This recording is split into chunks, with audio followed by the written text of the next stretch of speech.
Thank you very much, Aditi. At the outset, I'd like to thank the Delhi Art Gallery very much indeed for this terrific opportunity, a spectacular exhibition, and Giles Tillotson for his support and a really amazing catalogue which will emerge at some point. Our sincere thanks to Rana Safvi, who has curated this exhibition, as probably one of the most passionate spokespersons of Mughal heritage. And of course, my dear friend Sarthak, who we attached ourselves to each other a few years ago. My own life in Agra goes back 30 years. But when you've worked in the Taj, I think you approach it with you gradually begin to approach it with a completely different sensibility, because I think to me one of the most beautiful moments is when you're sitting, and we had the luxury 25 years ago of being able to be completely alone in the Taj. And I know many of my colleagues who worked with me at the Taj are here today, so it's very gratifying how much we gave, how much we put in. And so we're going to talk to you about this extraordinary monument which cannot but overwhelm you when you see it. It doesn't matter how often I've seen it, and I've really lost track of that, Sarthak, but it just has that So what we'd like to do is go back into how the city developed and the Taj came to be. As you know, Agra was settled really by Babur. Can we have the first slide, please? It was settled by Babur when he conquered India in 1526. He arrived in, he won the Battle of Panipat. He arrived in Delhi to make his obeisances to at Nizamuddin Aulia, and then came on to Agra. He found Agra really very unattractive. Dusty, dirty, chaotic.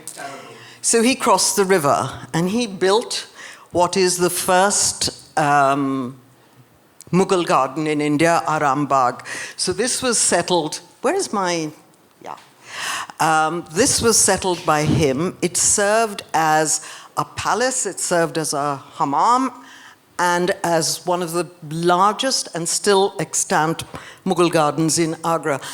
Over time, Agra developed with noble houses. The Agra Fort was built by Akbar sometime later.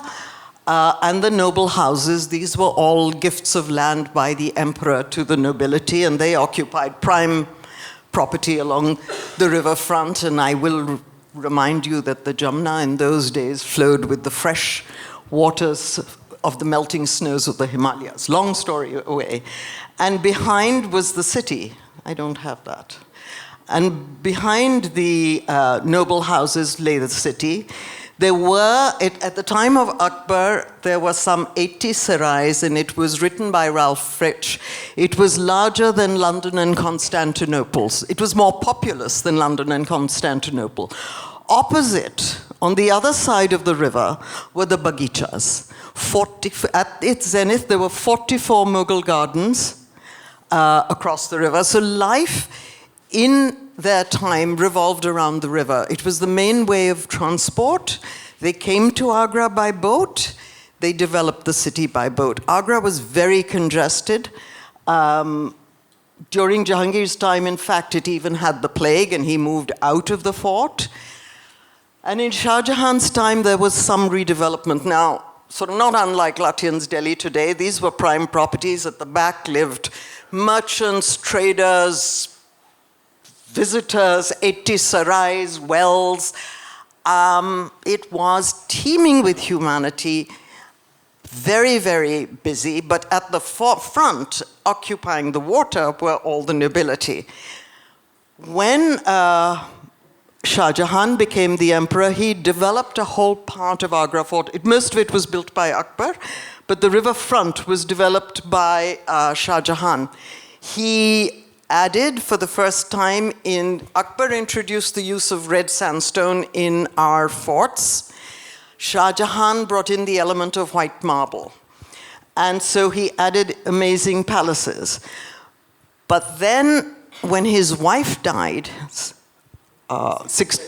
in 1631, giving birth to her 14th child, God bless her, she was first buried in Burhanpur, where she died. The wives used to travel on their campaigns with them. And it was necessary then to find the land for the Taj Mahal. The land belonged to, this is really not very good, the land belonged to Raja Man Singh.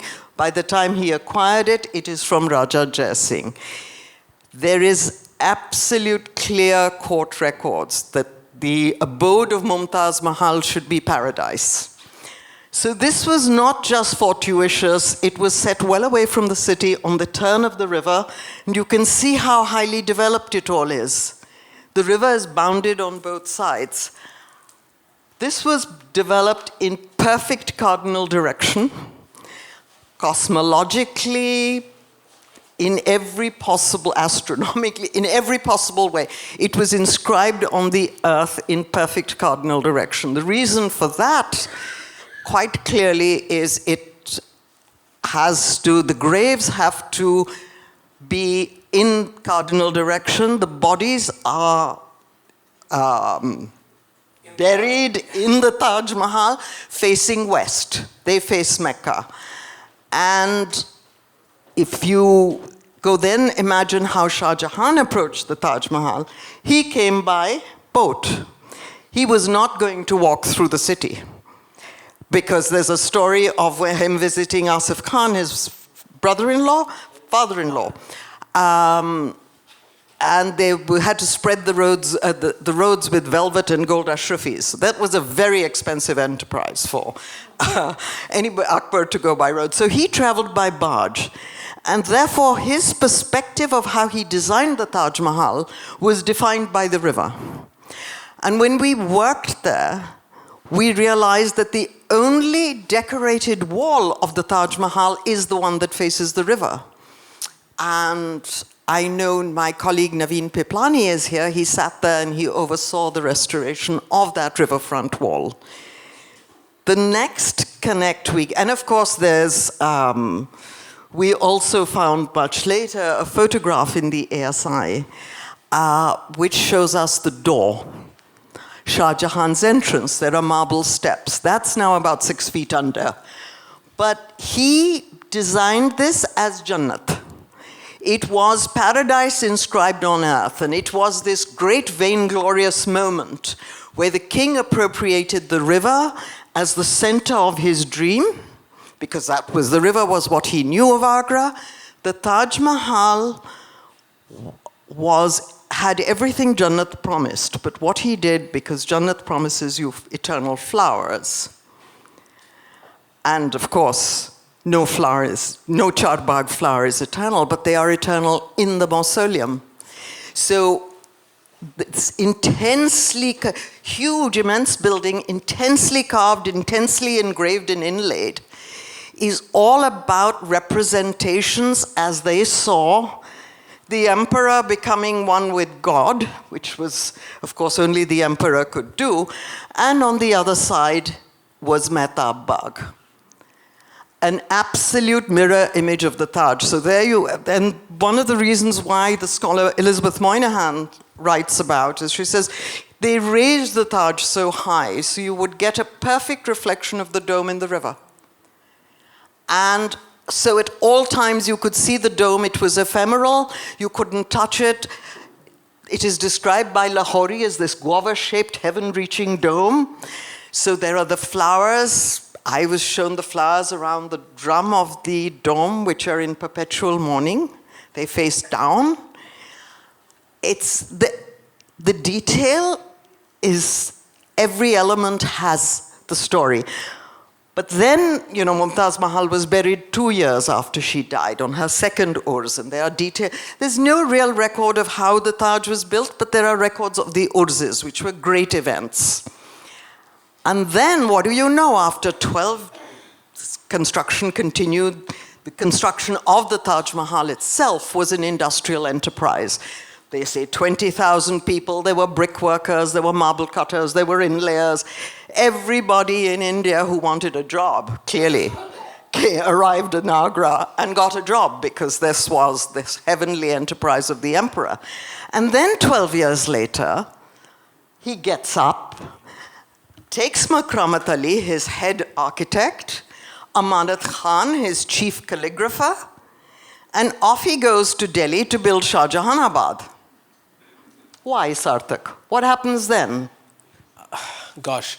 So earthly paradises don't tend to last very long because the people for whom they were paradise are in paradise. So I think the reason that Shah Jahan picked up and left was he wanted to create for himself a new city that would be his city. Agra had been his grandfather's his spotlight. Akbarabad was the name that Shah Jahan gave Agra, which is the name that the British called it when it was conquered in 1803, and we'll get to that. But what is so important in the very beautiful summary and great detail with which Amita has explained the whole idea behind the Taj is that it was never called the Taj. Shah Jahan would not have known it as the Taj Mahal. The answer to his interventions in that great city which, while being more populous than London and Constantinople, was compared to Baghdad and Damascus. That was what the Mughals were comparing their Agra to. And speaking of our terrible air, there's a beautiful elegy of Agra where one of the court poets describes the air of Agra to be so clean that you could see the scent of flowers. Now, long gone are those days, and long gone are those great buildings about which the poets also said that the buildings are so beautiful that the river does not want to pass by. So it was in that garden world, that river world, that world of pomp and ceremony in which Shah Jahan created for his, well, let's say his empress, a earthly paradise, but as Amita has said, created for himself a space that was from which his identity would be fixed.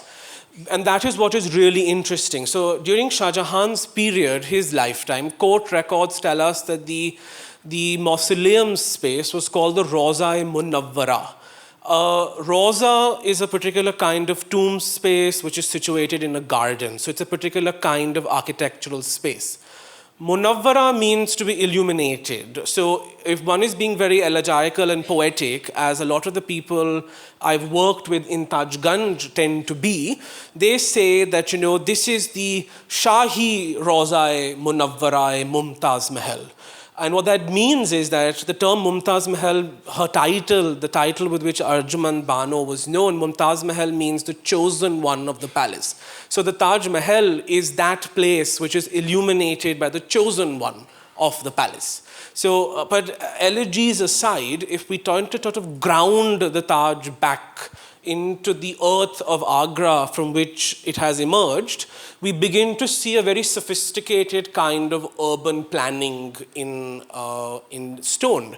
The Roza-e-Munawwara was not an isolated context. It was not just the mausoleum space and the gardens about which we'll come to in a moment, but also included a very large residential and commercial space, which is what we call Tajganj today.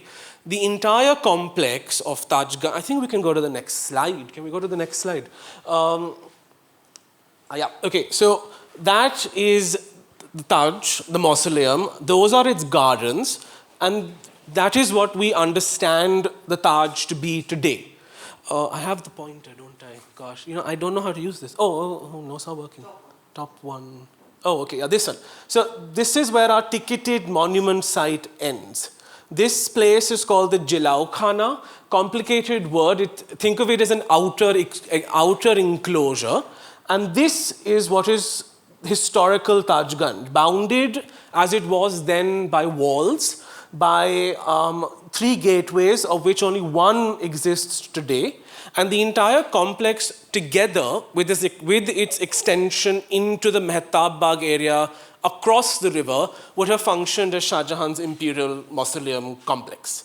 But as much as it was sacred, as we'd understand that term to mean today, and the word sacred has very different meanings today as it did in the past. But it was a very important commercial space. It was a place where Shah Jahan ordered all of the artisans and shopkeepers and merchants who were in Agra to move shop. He wanted to collect the custom duty from the sale of material in that shop to fund the maintenance and construction of the Taj Mahal.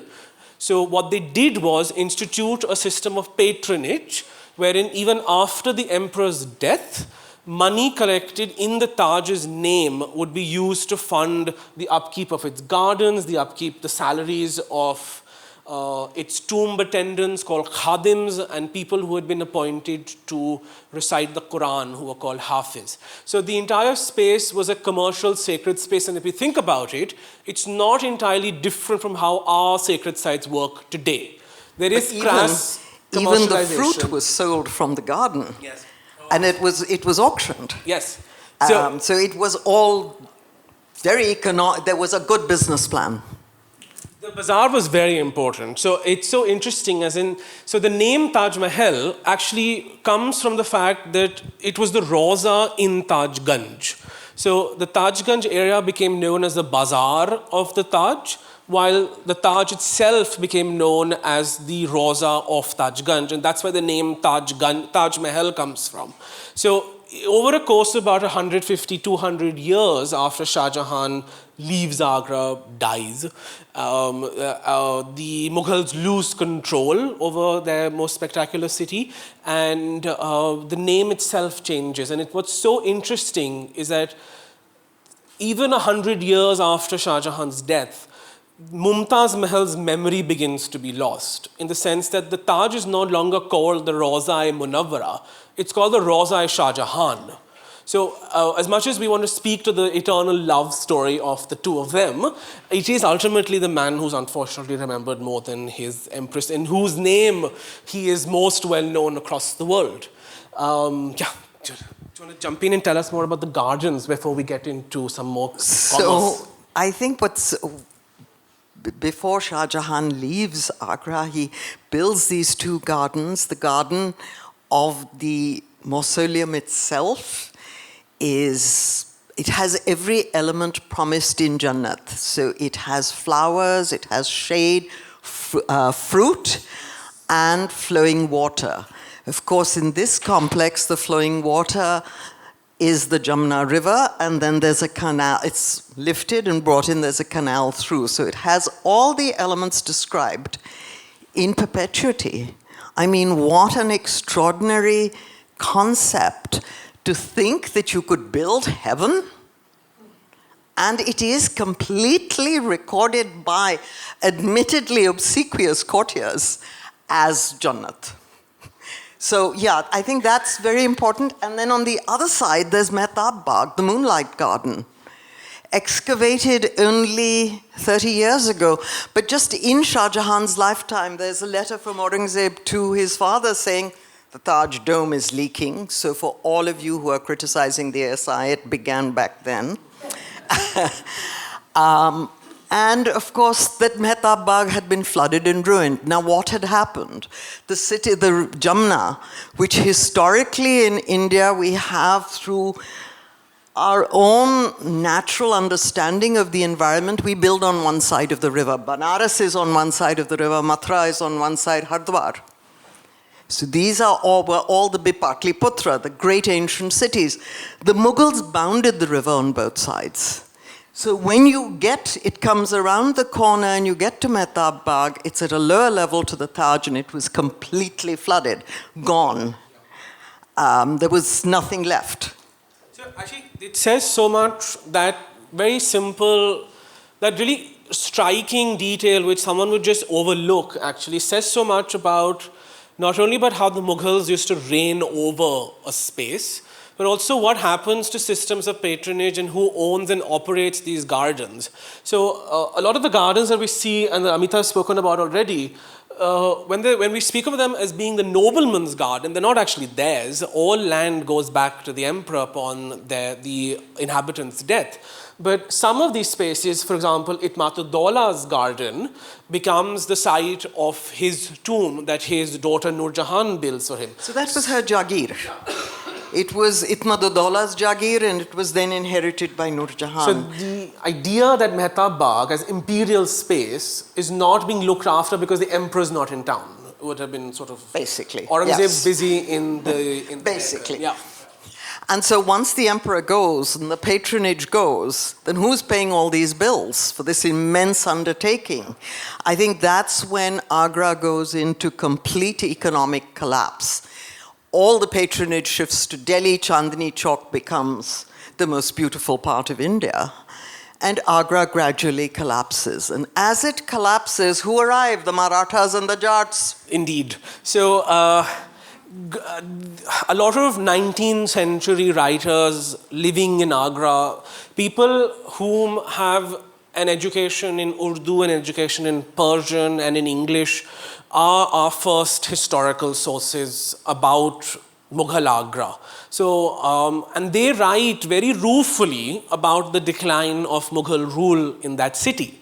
So we know the long 18th century is one defined by tumult and chaos across North India.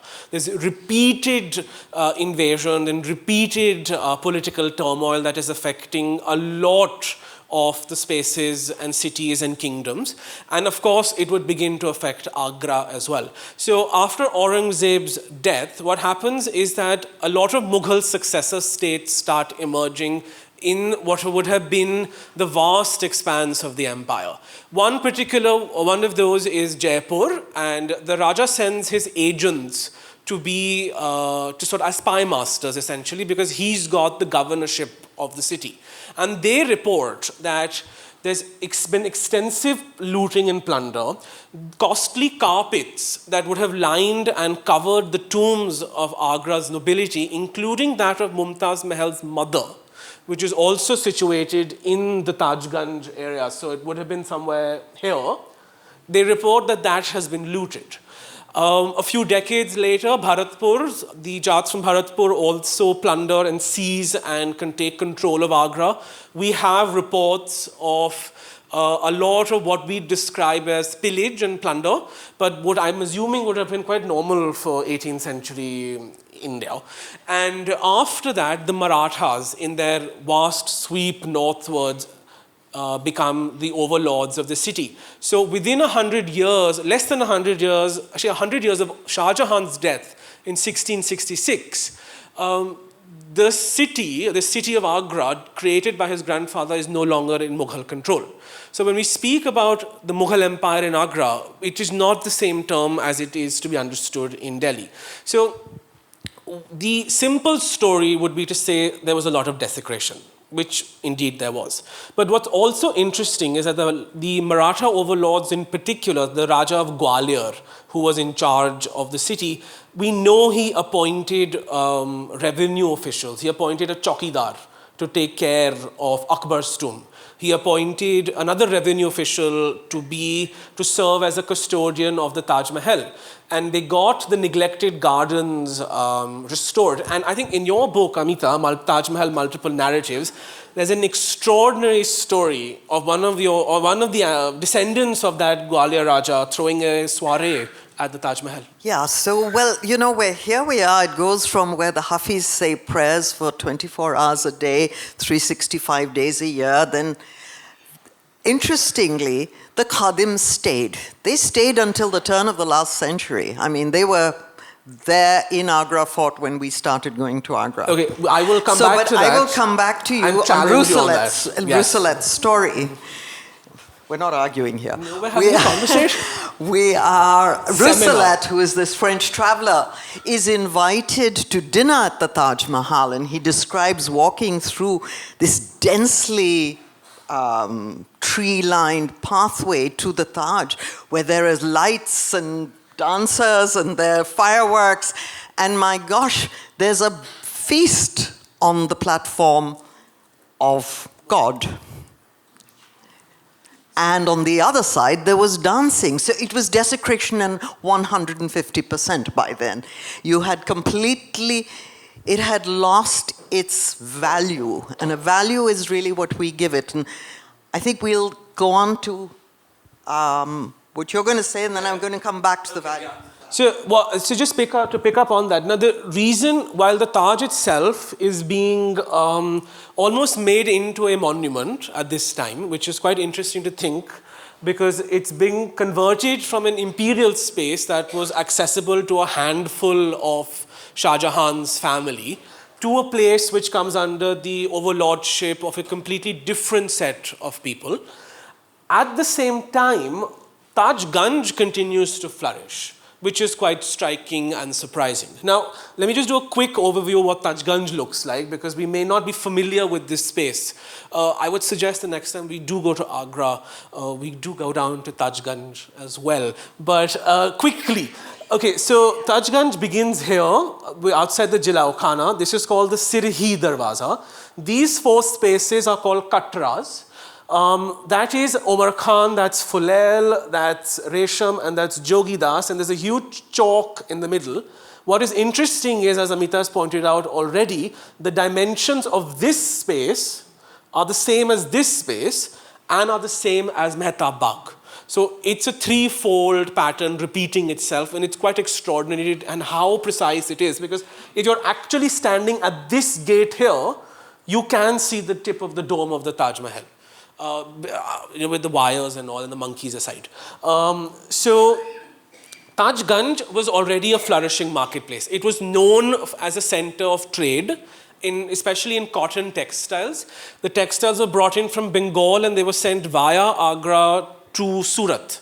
So there is a flourishing trade that's happening, and by the time, because the Taj Ganj is on the river, right, and that river ghat was called the Mumtazabad Ghat, i.e. the Taj Ganj Ghat, still exists today, and it's called the Dashera Ghat. The material brought in was taken to a mandi, it's called Purani Mandi today.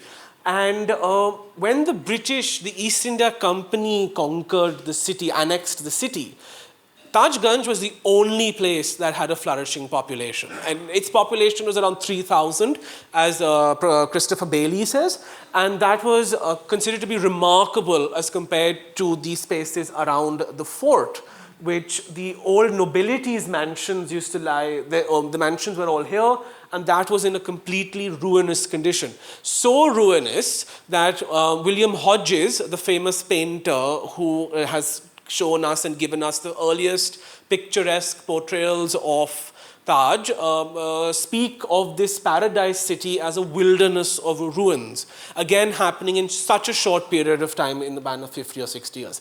So the British come, as they did, yes, good or bad, and they did things to the Taj which... So they arrived and they established what we know as the Archaeological Survey of India. And I think across the country, that transformed what was our personal heritage into a monument, where the value of the stone was higher than the value of what you invested or we culturally invest in our heritage. And I'm speaking across India. This happened. Suddenly, natives were not allowed to touch their heritage. Those who had built the monument were pushed out to Taj Ganj, and it became much more bazaar-y.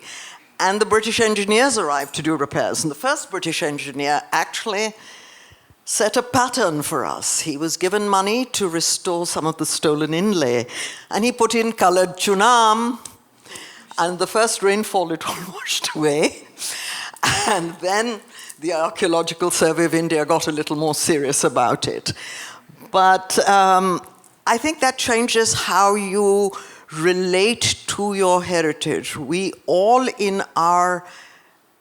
it is very much in our DNA, and this is something I believe, Sarthak, cuts across faith. We revere our forefathers. And this came to me, this has come to me across the 4 decades of work I've done in monasteries and temples and forts and palaces. There's always a sacred core.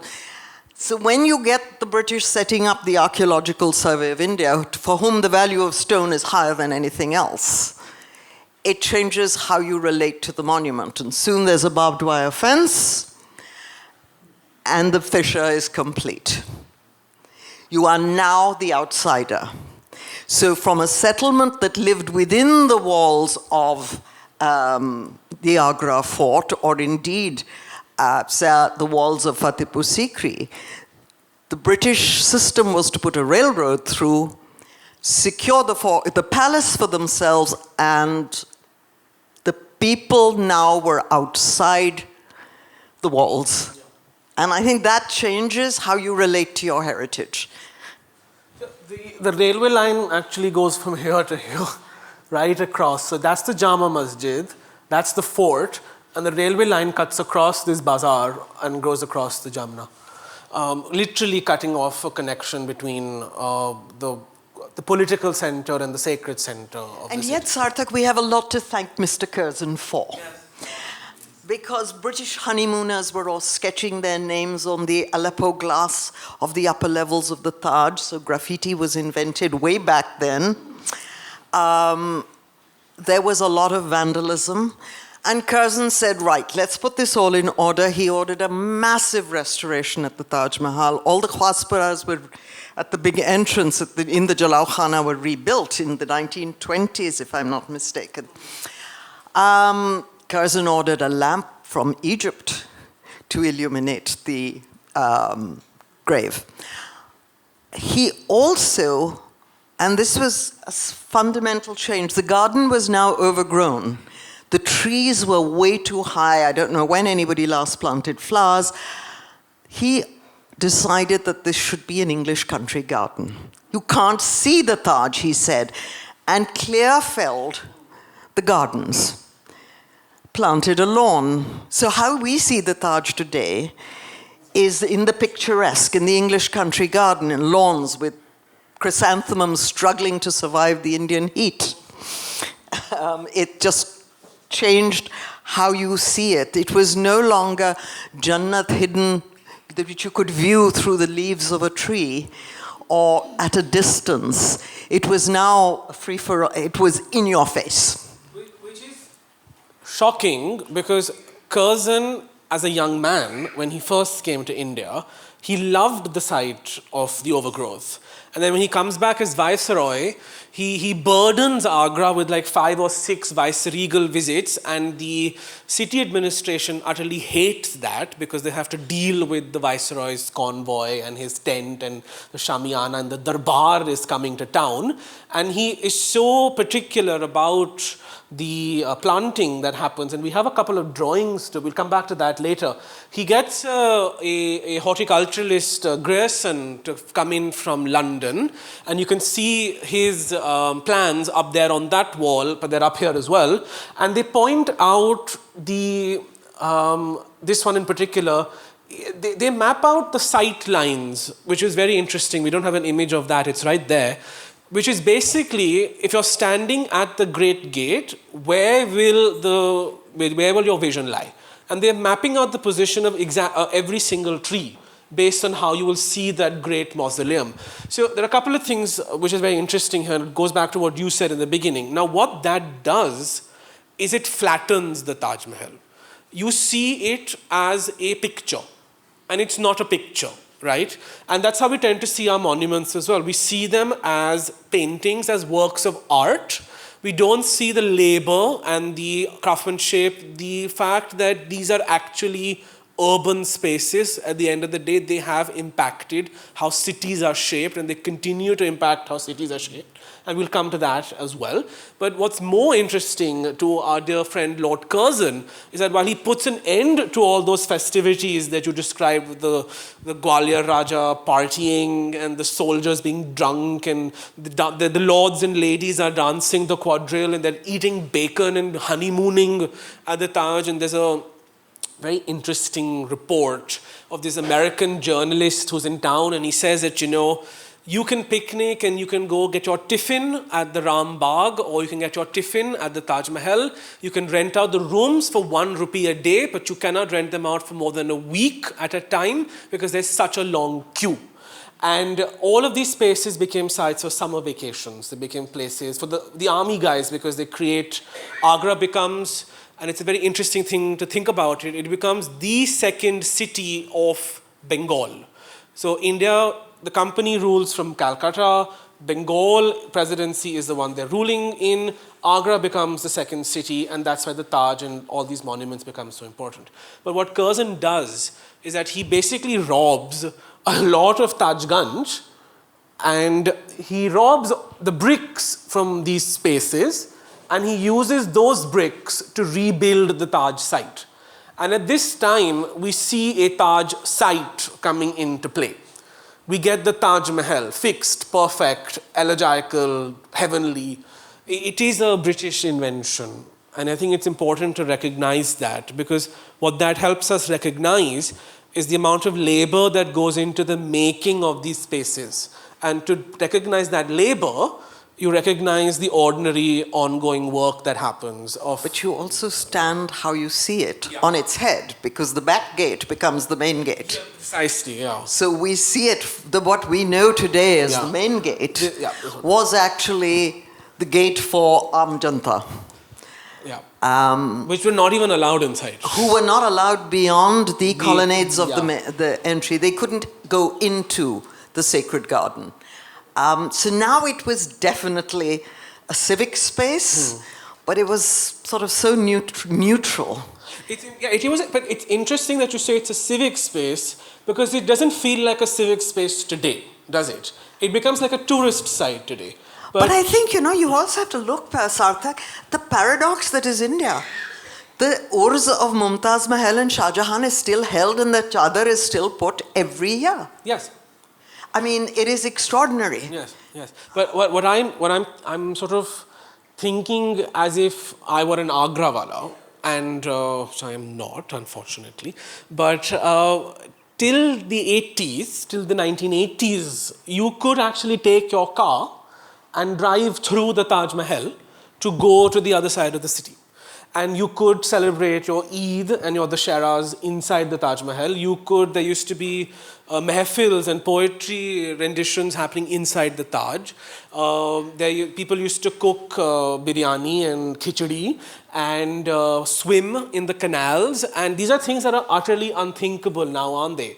So that's what I was thinking about, in the sense of it becoming a tourist site, which is important, and it has to be. But all of this happens around the 80s, when there's another interesting thing happening. The environment becomes really polluted. So, I was going to just pick that up. I think what happened in 1988 or so is, for all sorts of political reasons, the government decided to build the Mathura refinery. And there is a very eminent lawyer called M.C. Mehta who fought an absolutely path-breaking case because he felt that the emissions from the Mathura refinery would discolor the marble of the Taj Mahal. And I was then much younger, so I decided I was the naysayer of this case, possibly the only one, as I felt that you have privileged the marble over the people. Nobody was concerned that the pollution would destroy the lives of the residents of Agra, but the court judgment clearly stated that the Taj will at all times be privileged. So what did they do? They declared a 50-kilometer trapezium around, not Agra, but the Taj Mahal, where no industry was allowed. You then decided that you would have a 500-meter green belt, which I have to say, in retrospect now, has served the monument very well. But the 50-kilometer radius trapezium meant no industry. So that affected 1.5 million people directly, suddenly unemployed, 4 million people indirectly. Oh, you can go to Firozabad and beyond. and set up your factory. No school, no transport. So we're talking about the 90s. There was no smart city then. Agra was in total collapse. And I see Snima Sani here. We worked together very briefly because the ADB then came in to try and see how we could get some energy back into the city because it was completely destroyed. So this is not once, twice, but multiple times that Agra went into this complete decline. And the city remains in, and then you cut to 2020. And the government of India has built a beautiful highway from Delhi to the Taj Mahal. Not Agra, yes. So you can effectively have breakfast in Delhi, see the Taj, and be back in Delhi for lunch. Beautiful. Did Agra benefit from it? No. So then, Itmaduddaulah. Have I taken all your time? No, not at all. I was just going to say that the effects of the TTZ, the Taj Trapezium Zone, are so intimately felt even now, because what it's done is it sort of pit monument against neighborhoods. It's made spaces that were sort of dependent on each other in these relations of mutual interdependence. So the commercial bazaar space of Tajganj funded the construction of the Taj Mahal. Today, the Taj sort of is what keeps Tajganj going.